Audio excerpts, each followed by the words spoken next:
Něco pořádného skloňuj, kočku například. Kočku domácí nebo kočku divokou, tatí? Ani domácí, ani divokou, prostě kočku. První pár, kdo co? Prostě kočka. Jaké prostě? Kočka, první pád bylo co? Kočka. Druhý pád bez, no? Jak to bez, tatí? No bez koho? Bez koho, bez čeho, no?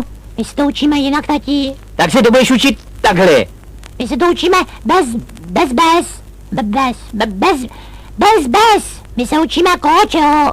Bez koho, bez čeho je názornější. Tak kočka bez, no? Bez ocasu. Ale bez jakého ocasu? Bez kočičího, někdo jí houkous. Komu?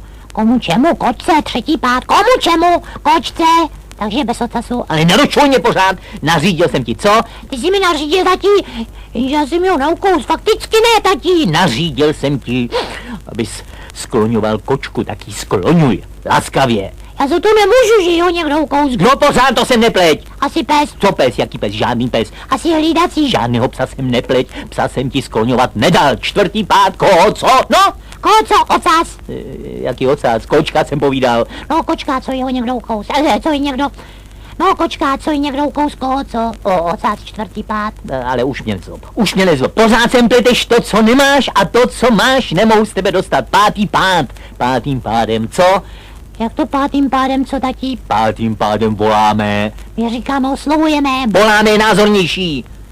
My říkáme, oslovujeme. Voláme je názornější. Oslovuj nebo volej, ale trošku tempa. Do toho, šmankote. Mám volat kočku nebo oslovovat psa, tatí? Žádného psa, kočku. Pátým pádem voláme jak? Čičí! Jaké čičí? Čičí voláme nebo oslovujeme kočku pátým pádem. Ne, žádné čičí, voláme jí kočko. Taky teda nikdo nevolá, tatí. Ale ty tak budeš volat. Ona to přece neslyšela. Neslyšela, mě by slyšela, za to ti ručím. A kdyby neslyšela, tak bych si s ní poradil. Zrovna tak jako s tebou. Šestý pád? Šestý pád je o kom, o čem? O čem?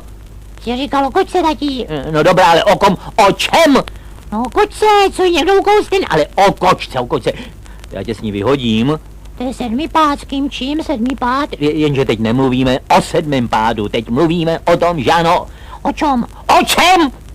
No o tom, jak si ten hlídací pes najednou rozběhl a... Ano, a si ti tamhle ke stolu a napsal 100krát šestý pád. Jak to tatí, pes přece psát neumí, a když tak... A ty ho napíšeš taky 100krát? To, že ho psal 100krát, když ho ovládám absolutně perfektně, tatí... Sedni si a piš! Fakticky, tatí, to teda... Vůbec ho neovládáš, protože šestý pád je o kom, o čem a ne o čom. Jsem přece povídal, jsem říkal, že... A teď seď rovně, kroutíš se u toho jako paragraf. To přece každý ví, že je šestý pád o kom, o čem. Tak abys měl o čem přemýšlet, tak to 100krát napiš, ale o čem a ne o čem, nebo to budeš psát 200krát. Jsem přece věděl, tatí. Nic nevěděl a když se do toho čas letí. Šestý pád, o kom, o čem, šestý pád, o kom, o čem, šestý pád, o kom...